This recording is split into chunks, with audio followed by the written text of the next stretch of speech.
Hi, welcome back.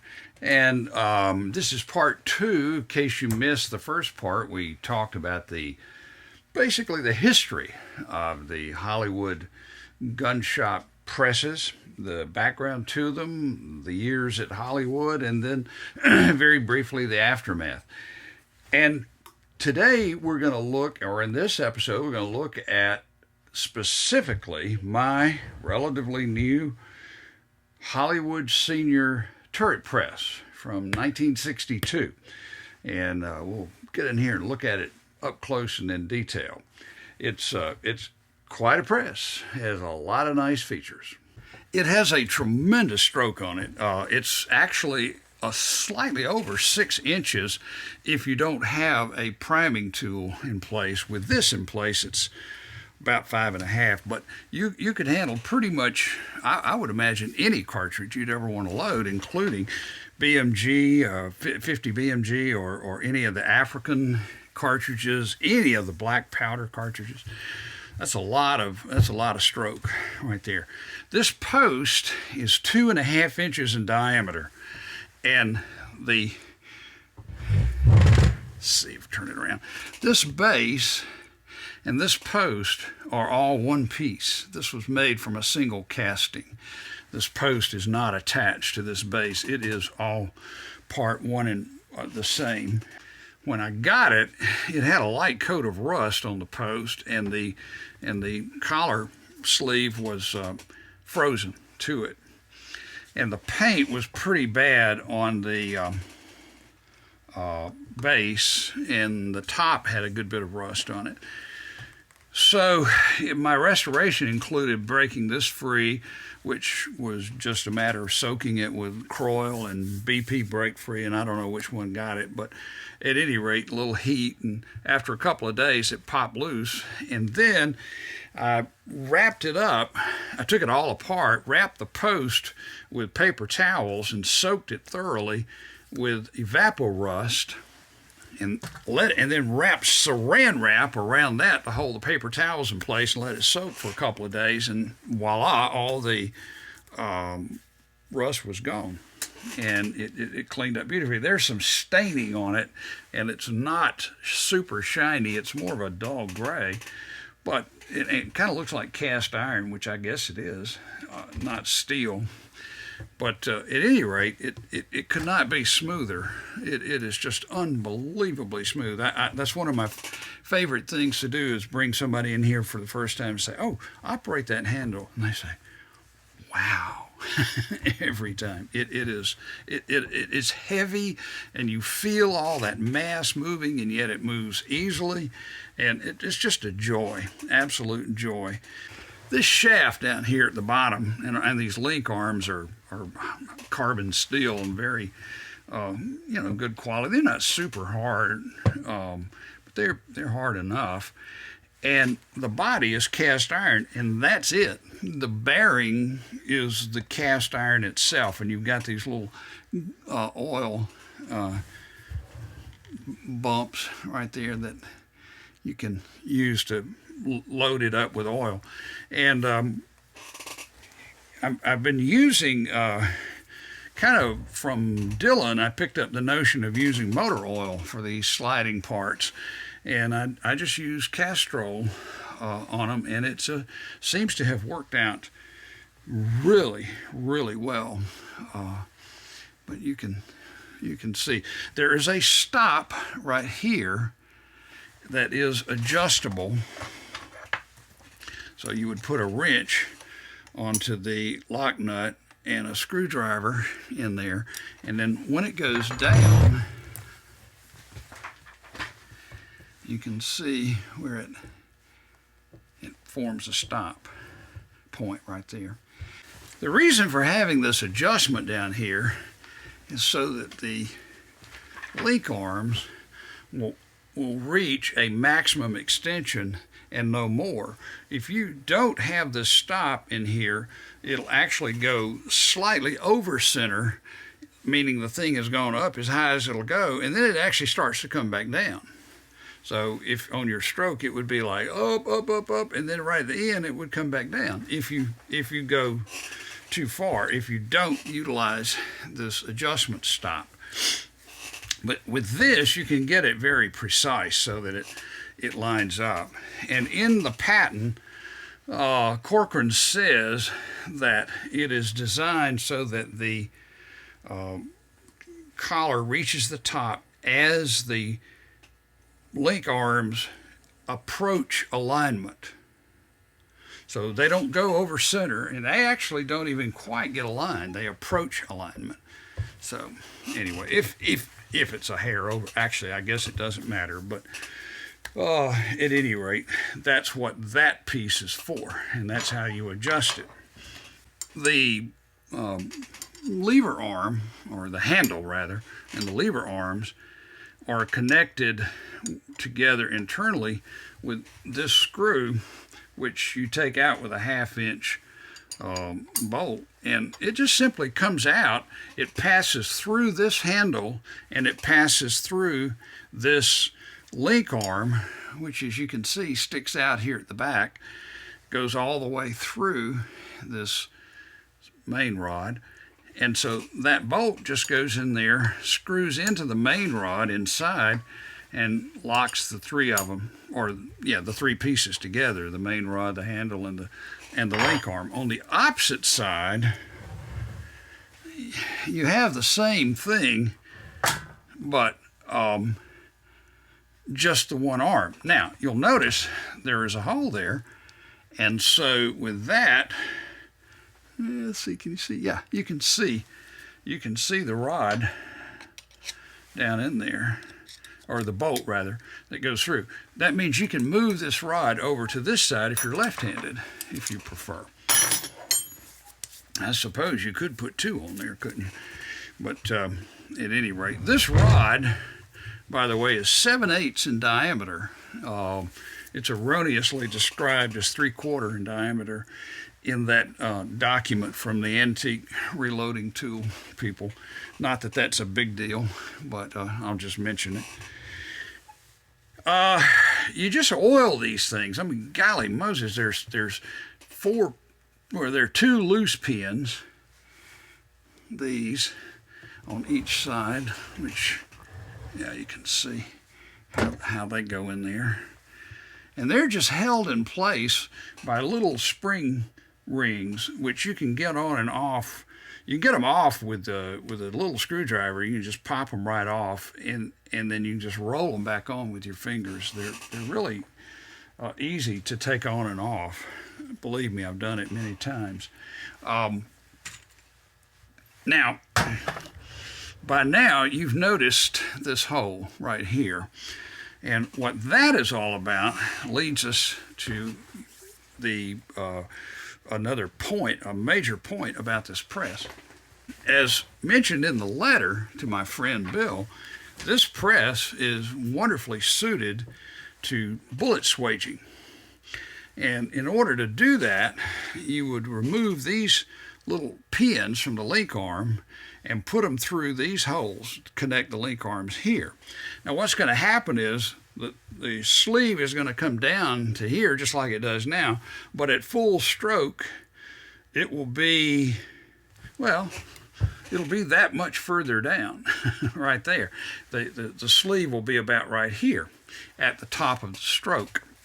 So you've increased the leverage by a huge amount, probably roughly double, since that's about halfway between that pivot and that pivot point. So I'd say it's doubled it at least. Well, that's great, and the dies stick way down through, so that's not an issue with the bottom part. There's just a whole bunch of stuff that goes in there. I don't do bullet swaging, so I couldn't say, but obviously that's all you need. Now, this is what makes it really kind of special, is that it has a reinforcement rod capability. And what you do here is you take a rod, and I'm going to put that washer down there just to protect the paint, and screw a nut up onto the thing. I think I got it in there backwards, but I'm not going to run it all the way in. All right, that screws down into there. This one comes all the way down here. This one goes all the way down there and jams against that so it won't turn. And so now when you push up against this movable plate, it's no longer got all this huge amount of cantilever out here working against, the bearings inside and trying to distort it and bend it and whatnot. It's being held at a huge distance from the center by this big rod. This big rod, by the way, is a 5/8-18 or a 5/8 National Fine thread. I'm never probably going to do any swaging with this. So this one, Bill had lost the original rod. He didn't use it for that either. The original rod just had threads on each end and was just smooth in the middle. This is a piece of all thread that I picked up at a local bolt house, and it cost, I don't know, $5 or $6, and that was that. If you buy one on eBay or whatever, it's going to run you about $50. So if you do it all the time and you're concerned about the appearance, that's probably not a bad way to go. But at any rate, that's what that's all about, and it holds it in place. Again, it's a 5/8 National Fine, which I'm pretty sure is 18 threads. But that's what that's all about, and you can put a bolt or something down in there to plug up that hole. So I have ordered from the good folks at McMaster Car a 5/8-18 set screw that'll go down in there flush, and that'll be that. So that's the name of that tune. I will show you the priming post while we're at it, so let me zoom in on that. This is the priming post, and it has a spring, not tight, there we go, up here at the top for the cup, which, the little, can I do it? Yeah, the cup is spring-loaded. It has a second spring on here that acts as a buffer, I guess you'd call it.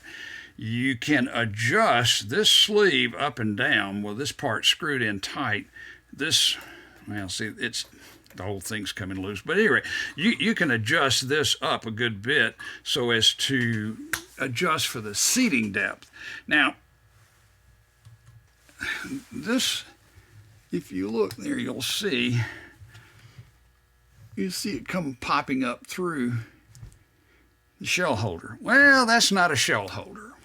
It really isn't. It kind of looks like a shell holder, but as a matter of fact, it's an adapter, because their shell holders, as you know, as I described to you, are unique. So this is just simply an adapter to allow you to use, like an RCBS or Redding or Lee or anybody, shell holder. And once you put that in there, it won't go up. So you can't prime on here utilizing the the special shell holder. I guess you could if you had one of their shell holders if you wanted to. Why would you want to do this, though? I have no idea. Like I said, I put it on here because of the spring and the nice, if it falls, it just...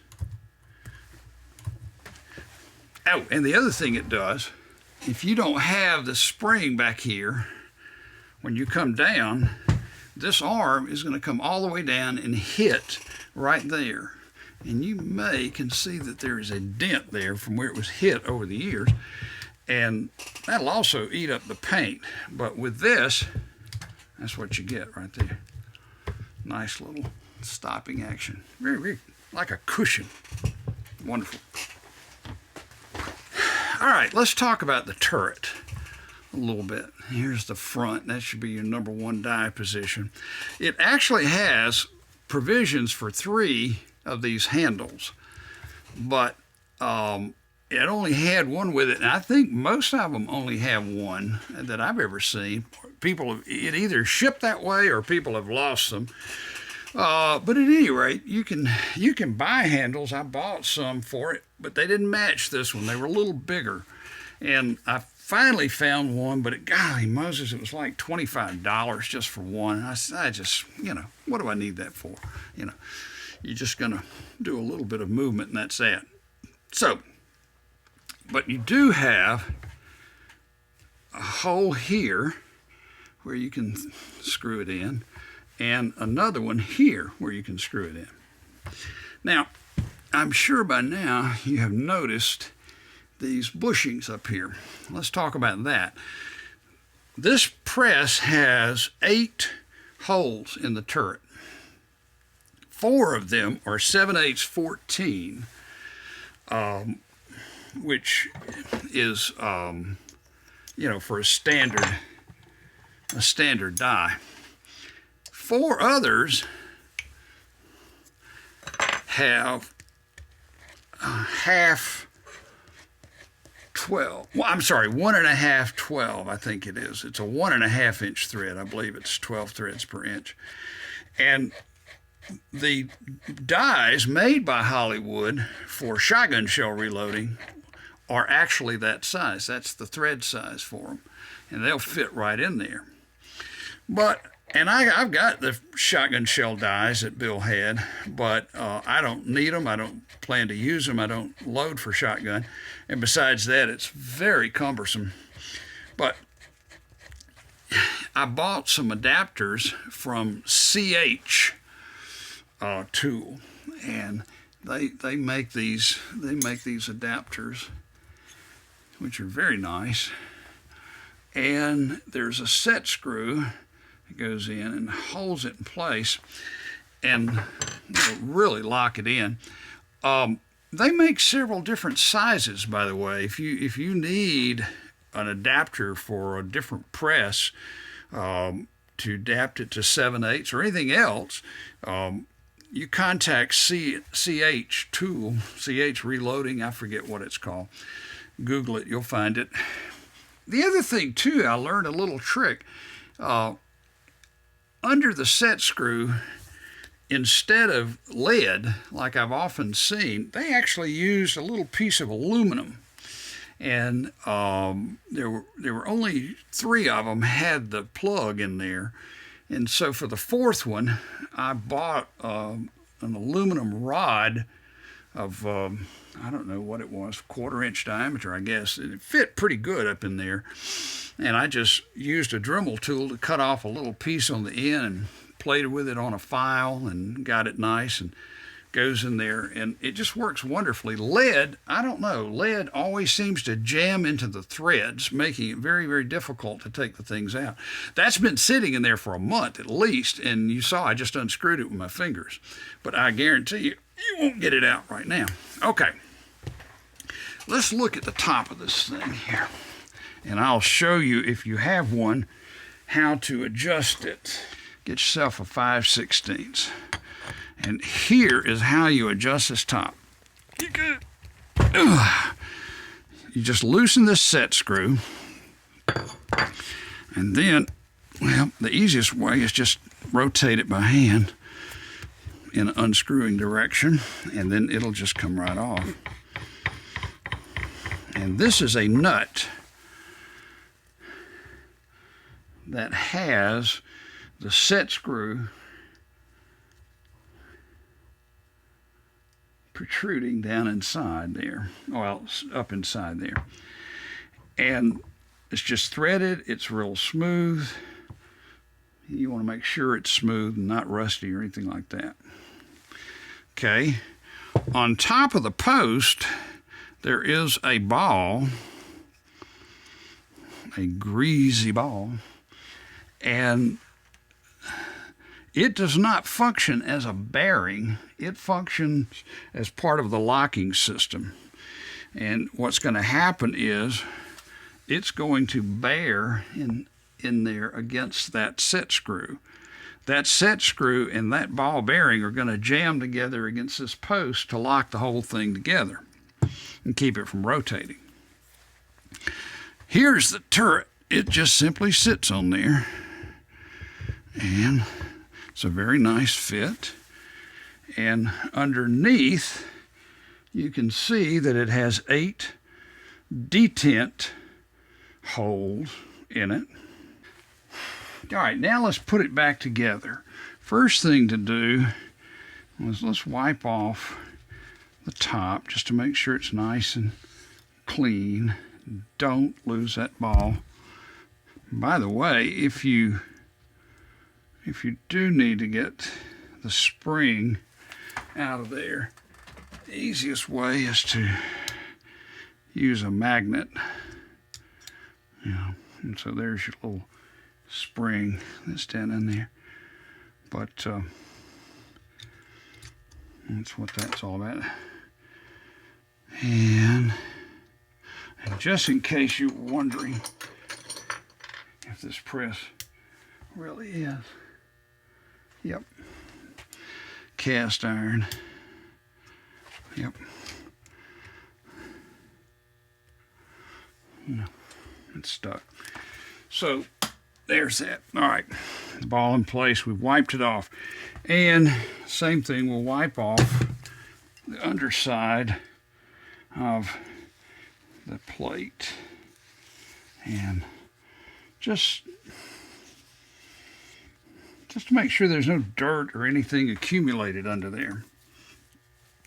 Now, what I like to use is a synthetic oil that's real high lubrication, and this is just extremely high. I don't know if it's Teflon based or what, but it's made by the what's that company called?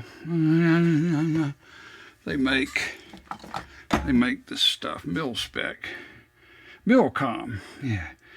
And this is the grease. The grease in this supposedly are the same formulation, so you could use either one. This is just easy.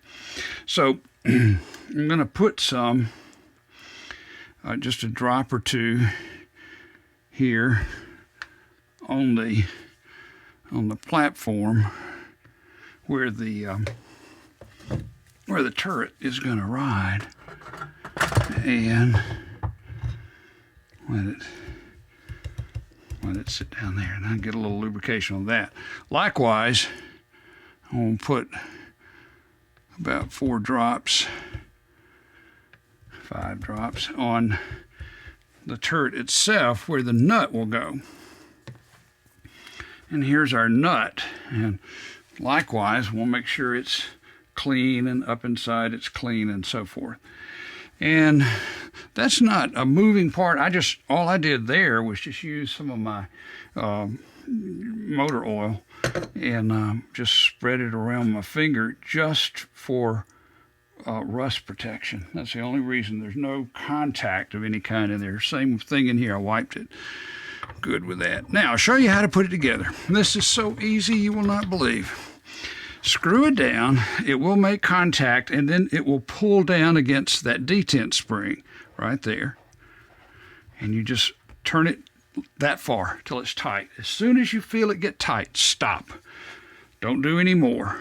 Then take your wrench and tighten the heck out of that. Then, look at that. Oops, perfect. It's a little on the tight side, which is actually good. It will probably loosen a little bit with time. If it's a little tight and you got the leverage, push down on this just a little bit more, like that, and that loosens it up a little bit. And that's it. I mean, we're talking about thousandths of an inch. How easy was that, huh?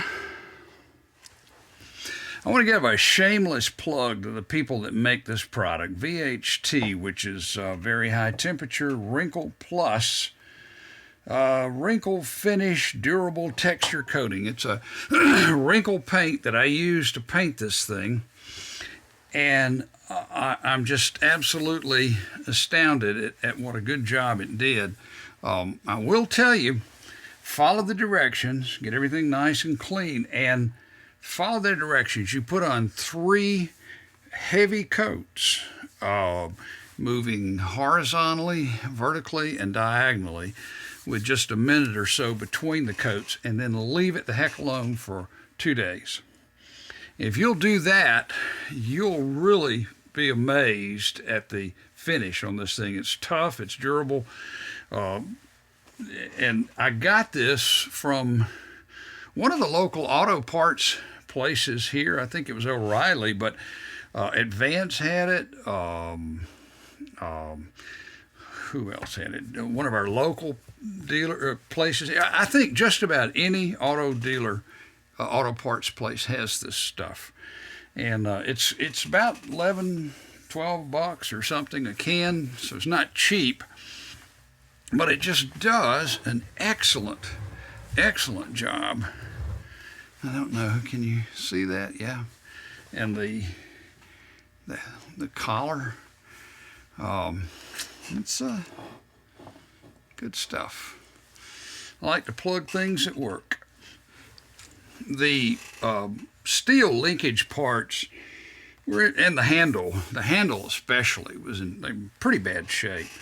And for these parts, the links and the round main shaft, all I did was soak them in Evaporust overnight, and then clean them up really good. You know, wash them, dried them, and wiped them down with acetone. And then I used good old Birchwood Casey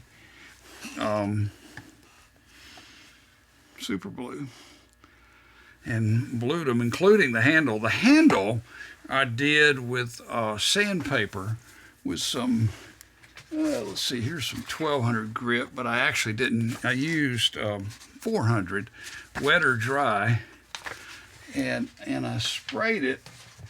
I tell you what works really well is Ballistol. You know, spray that down on your sandpaper, and I used 400 grit, and actually it feels wonderful. It's been a month and a half since I did the handle, so I can't remember if I actually went all the way up to the 1200 grit or not. I've got 4, 6, and 12, and a lot of times I'll go through all of them. But the top up here, boy, this thing is heavy. This top, I did that with an orbital sander and a 220 grit sanding disc, and it just cleaned it absolutely completely and left this kind of frosty finish on it, which I love. And I put a little bit of rig on it from time to time, and just does great. Another thing to point out is the weight of this thing. And folks, it is heavy. It is really heavy. I think, honestly, I just need to go get a scale and find out. I think it weighs about 40 pounds. But all right, I want to weigh it, and I'm going to use this digital scale, which zeroes itself out, and I hope you can see it. And it weighs 43.6 pounds. But it is definitely a hunk of iron. This is solid. There's nothing hollow in there. It's just thud. So, heavy iron. Here's a little feature that's not obvious from just a glance at the machine. And this is I had it right. It's a 1/2 inch lock nut and a screw. And inside, underneath this, is a ball that's trapped under the set screw, and that ball rolls inside this V groove, and that keeps the collar positioned. And you just simply, let's see, where's my screwdriver? There it is. You just loosen the lock nut, and then I'm trying to do this reaching over myself, and then you back this thing off. What you do is you screw it down until it's touching, and then back it off just a hair. Oh, wait a minute. Touching right there. I want to come back to there and hold it, and then that should Yep. If you get it too much, you'll hear it, but you don't hear anything there. And you know, some presses you got to have them almost to the edge of your table, but this one can go back that far, and it's not hitting. It's not hitting the edge. Can't find a piece of paper. It's still not hitting the edge. Okay, still not. Yeah. So you can inset it 1 3/4 with no problem whatsoever. For my purposes, I use a 3/8 bolt to mount it of whatever appropriate length, and I've got some holes on this table. There we go. So that's one of them, and the other one is this hole right there. I won't put one in. It actually overhangs ever so slightly, but that's, or is it over here? No, it's that one. So this right there, but this gets it at the perfect angle for me. I have all my cases and so forth, bullets and whatnot here, so it's just going straight in, and I'm looking straight into it. It just couldn't be better. I like it. The angle is just perfect. You mount it any way you want to, but the thing that I love is the fact that it is totally unrestricted across here. There's nothing up here. There's nothing in the way. You come from any angle. This is even more open than the Forster coax, if you thought that was possible.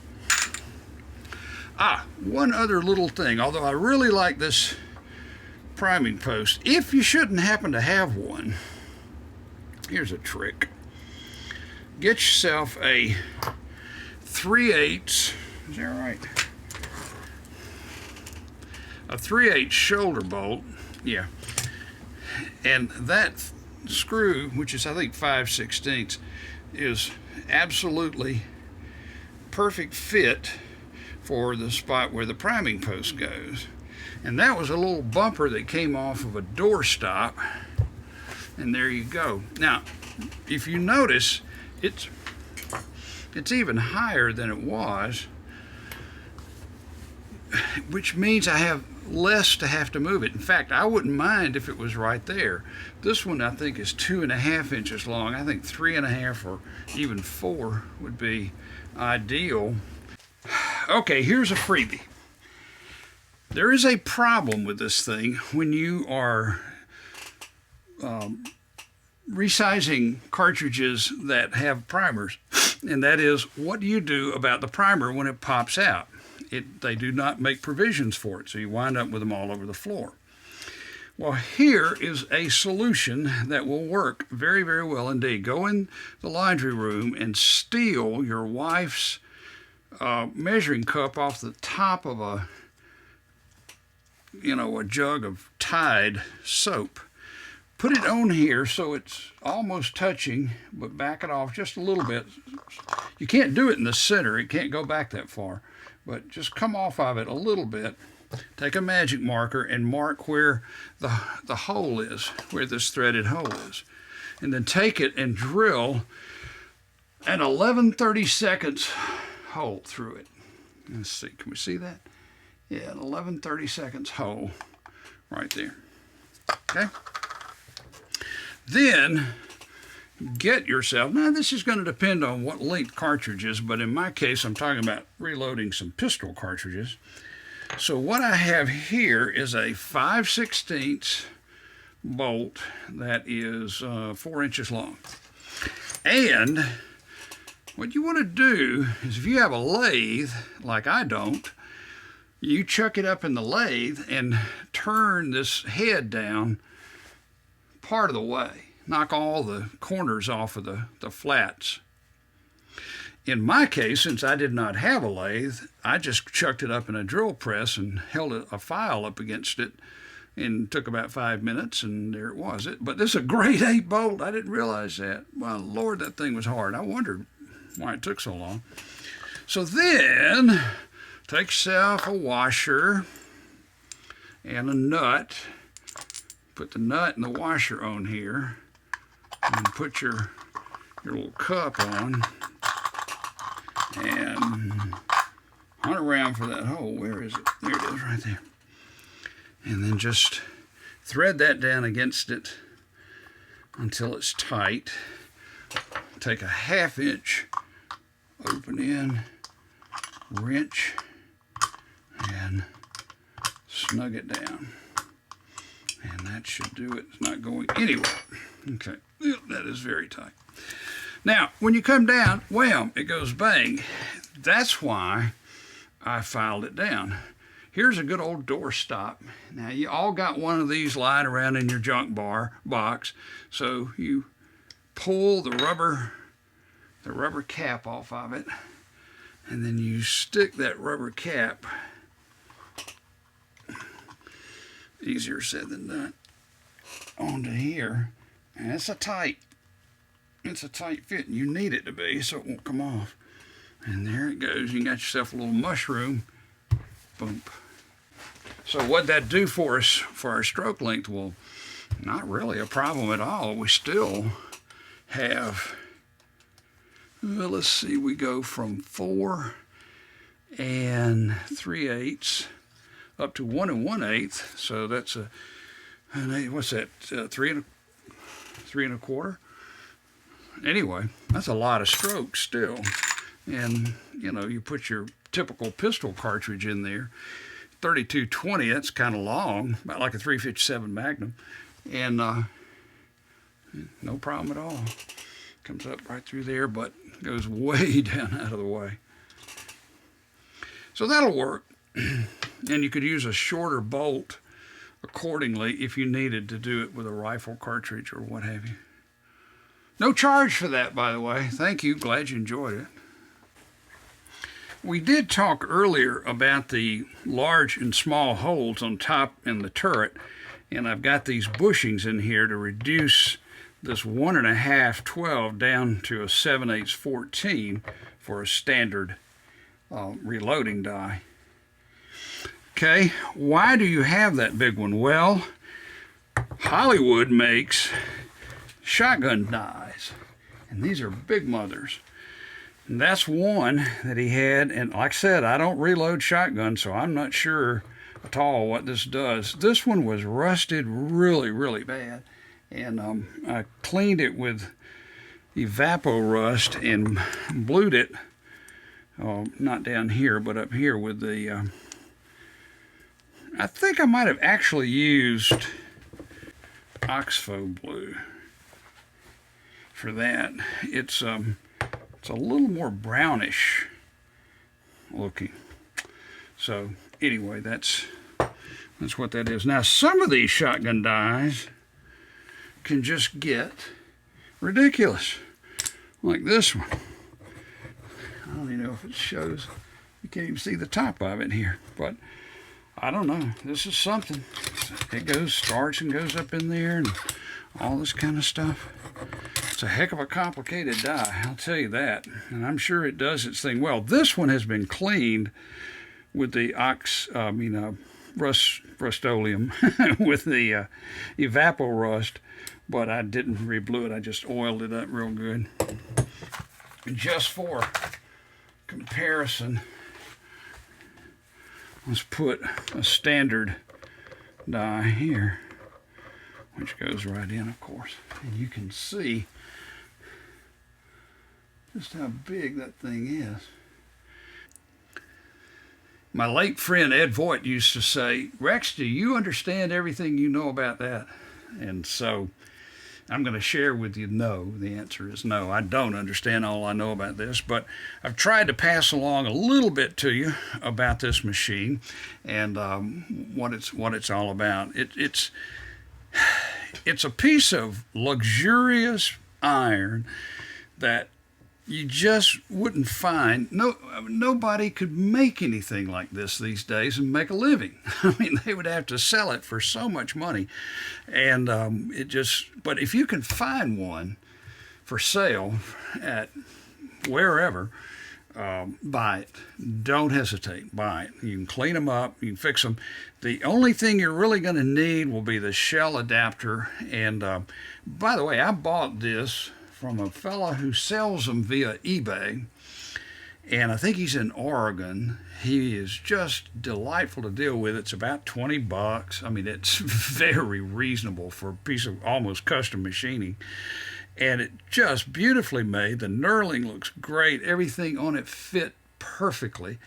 It came with a sleeve. It came, or did it? I'm not sure about that. But at any rate, it's what you need.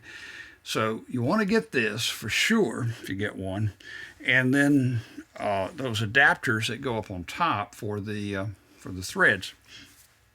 It's pretty much it. It bolts down with 3 bolts, and I don't have it bolted here just simply so I can move it around to show you the various angles and sides. But anyway, if you can get one, get one. If it's just the plain senior tool, that's fine too. It's just a single stage. The turret is really, really nice. And here it goes. See, it's just perfect. And it just locks right into place. Okay, that's enough about that. I want you to be watching in the near future, and I will be utilizing this particular tool or shell holder and these particular shells to load up some 3220.